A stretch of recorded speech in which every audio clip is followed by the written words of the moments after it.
complete the sentence because the line cut off. Atma is not a part, a product, or property. Property. Part, product, or property of the body. I mean, there are more other things that I didn't say. We'll do it in the next class. Thank you, Guruji.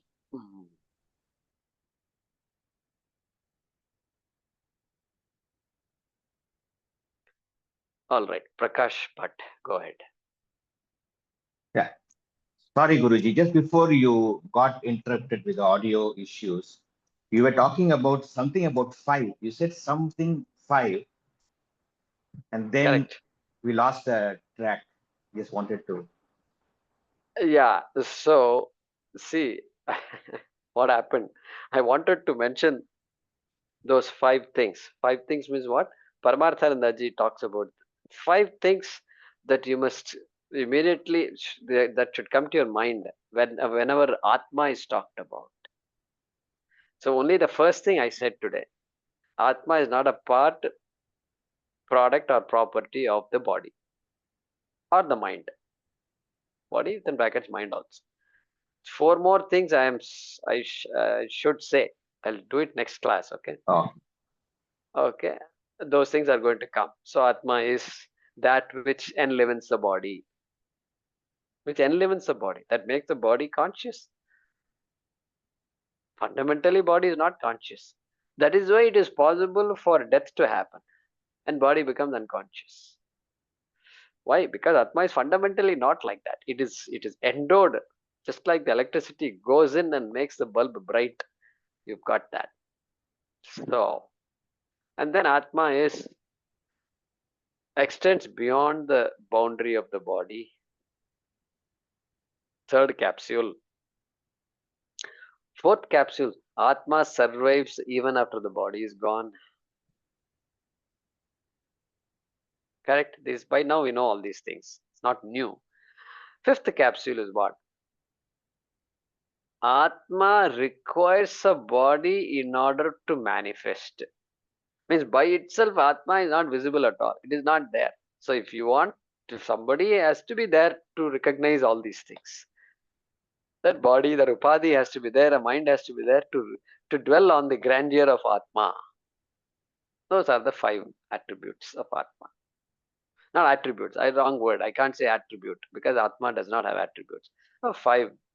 Let's use the same word Paramarthanandaji uses, capsules. So I'll mention it in the next class. Yeah. Thank you. If I don't start the class with this, you just send me a reminder and or put a message about this. Okay. This one and Prakriti Vikriti Swabhavaha. That is an important one that we haven't covered. And Guruji, last class also, another you said you'll elaborate on no in the previous loka. The no.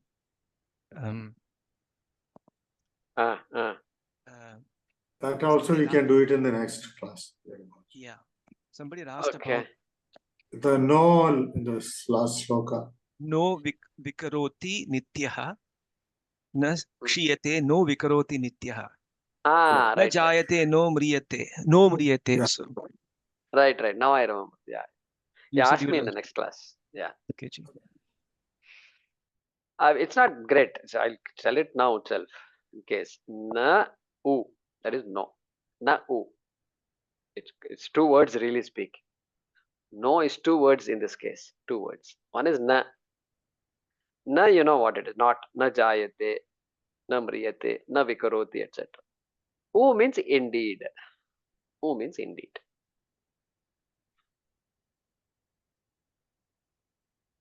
So you can see how versatile this language is. And what all you can do with the language.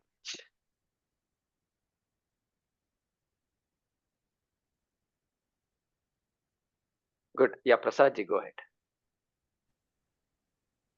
Namaste, Jai Kumarji. Yeah, I can hear you. Yeah, thank you.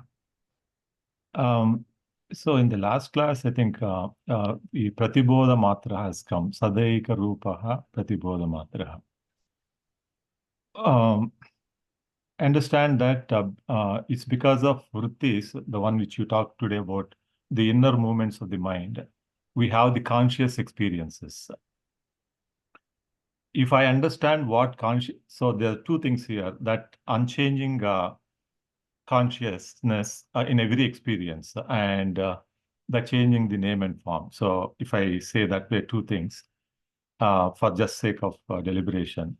So if I understand what consciousness is, every vritti reveals consciousness to me.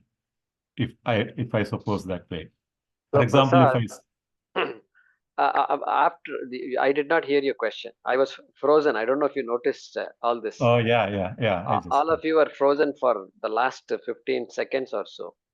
oh okay. So Yeah. go ahead and use Pratibodha Matraha, you said. After that, you Yeah. continue. Okay. Yeah, I saw you got frozen. Yeah. So because of the vrittis, we have the conscious experiences. So if I say two things, so one is every experience has got the changing the name and form and unchanging reality. If I understand what consciousness is, then every vritti reveals consciousness to me. If I'm talking about experiences, so, because vrittis are very important, I would say, thank God vrittis are there. So that's the only way I can understand what it is finally is, right? So example, if I take the seeing, just example of seeing, if I close my eyes are there, still there. If I open my eyes, the things which I see, the objects I see, reveals that I have the eyes. So now the question is this, based on what Vedanta talking about. How are the eyes seen? How are the eyes seen in this example? So in every seeing, eyes are seen, but not as an object, which we already dealt with as Vedanta, but as a subject which actually sees every object, right? That's how I see in every seeing. So while experiencing consciousness in every vritti, now this is the solution I am thinking. So far, what has been said about Vedanta, what Vedanta has said.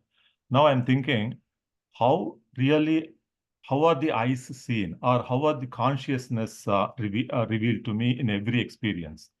So this is what I'm thinking. I should not allow the vritti to condition my consciousness. For example, when I sit here and look outside in the Parichinna, when we talk about, like I have the square, the rectangle windows here.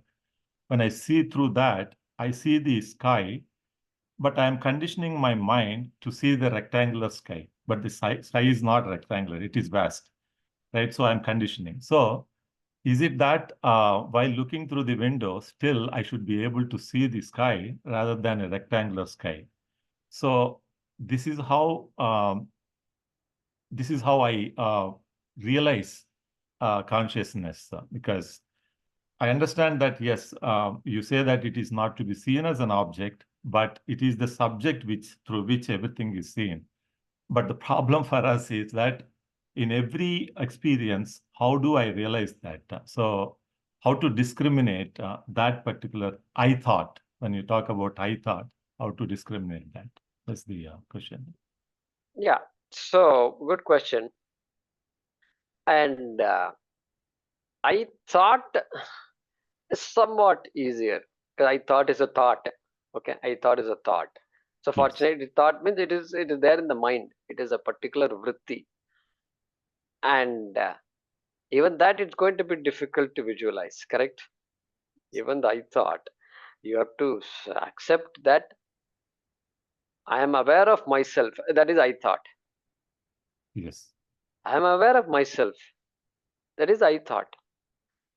And it is you can't remove that I thought from my head. It's not possible because that awareness is constantly there. I am aware. Other things I can be aware of. I need not be aware of. But this I I am always aware of myself. Okay, I thought. Now, you asked about this rectangular window. A good example. So, Akasha is all pervasive. But I am thinking that Akasha is rectangular in shape, or it is only there, not here. All these ideas I can have. Okay, only that side, window side, but not this side. So, now what do I do to appreciate that Akasha is all pervasive, everywhere? Inside this side of the window also Akasha is there. That side of the window also Akasha is. How do I? There is only one way. There is only one way. The one way is to be aware that Akasha is this side of the window and that side of the window. To know it. Once you know it, then nobody can stop you. Nobody can stop you. They can give you a circular window and say, look, today's Akasha is circular. If somebody says, what will you say? You'll say, ha ha ha ha ha, nice try. Nice try. Nice joke. Why? Why nice joke? Because you know very well, you can put any shape anywhere. It is not going to circumscribe Akasha. It is not going to give a form to Akasha. Akasha is formless, asat, amurtam. Okay, that much you know already. You know it. Knowing is deconditioning. Once you know it, nobody can condition you. That is it. That is it. Beyond that, there is nothing. That is the Viveka. That is the Viveka. With Atma, it's going to be what? It's at least a sky and all, you're able to look up and say that is a sky. Okay. But Atma, you can't look up or down also. It is a sky is an object. Akasha is an object.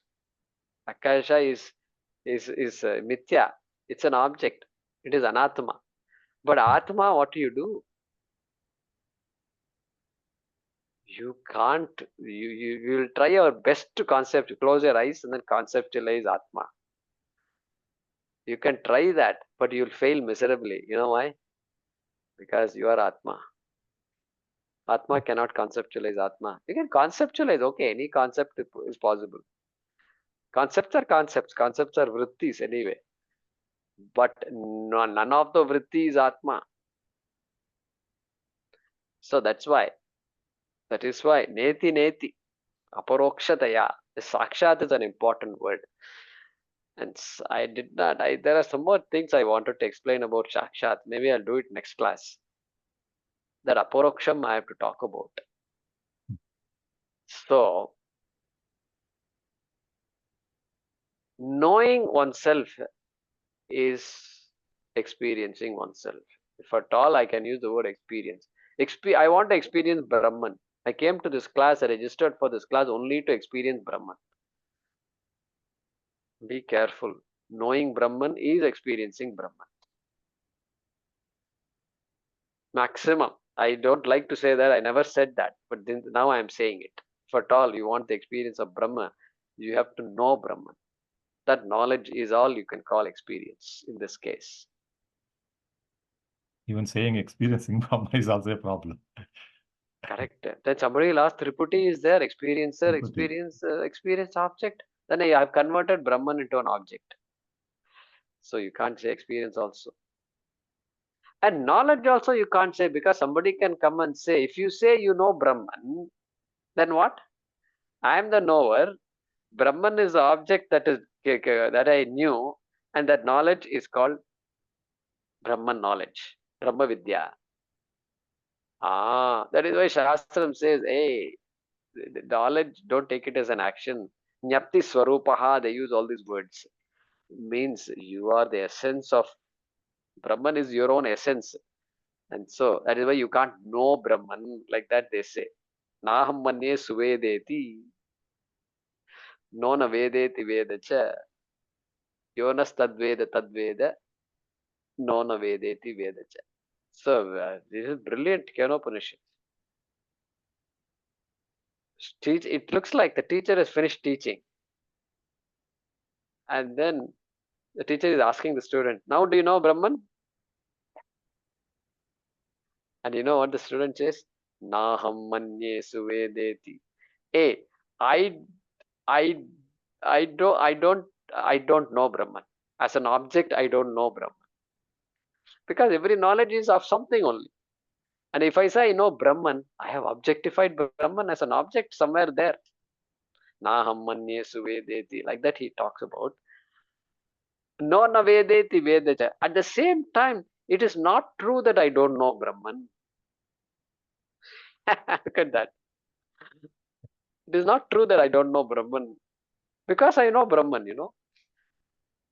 So neither I know Brahman as an object, nor I can't say that I don't know Brahman. The one who understands what I say knows Brahman. Like that he's talking about. He's answering in the form of a puzzle. It's a paradox again. Ah, then it becomes clear. Okay, that's how things are. And Prasad, it seems like an irony, right? My God, we know so many things. We are so good in so many things. Also, we have refined our skills. We have refined our knowledge. We have refined our habits. We have dharma means we are getting better at dharma every day. Everything is better, better, better. Now, when it comes to Atma, I am unable to apply all the things I learned in my life, which is all listed in my resume. Nothing is applicable to Atma now. It's not coming to my help at all. That's the problem. So that's a beauty. It's a beauty. Pole vault is a good example. You go all the way high and release it. So I think only then we understand. I say that if I use word loosely understand, if I understand what consciousness is, then every vritti reveals the consciousness. So pratibodha viditam matam. So Correct. then only explain. Yeah. So Correct. until that time, it's a problem. Yes. Pole vault. That's a good example. Yeah. Good. Any other questions? Thank you very much. Let's go to the chat box and see what is there. No previous look. All right, we can do that in the next class. No and prakriti vikriti bhinnaha. That's an important. We'll have to spend at least 5 to 10 minutes on that phrase. We'll do that.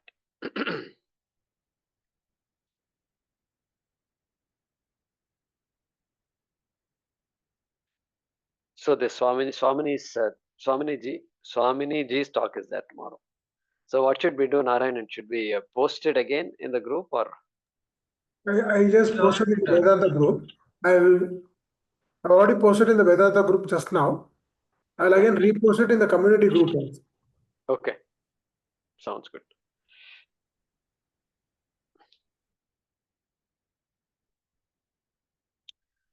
Om Namo Bhagavate Vasudevaya Dhanvantaraye Amrita Kalashahastaya Sarvamaya Vinashanaya Trilokyanathaya Shri Mahavishnave Namaha.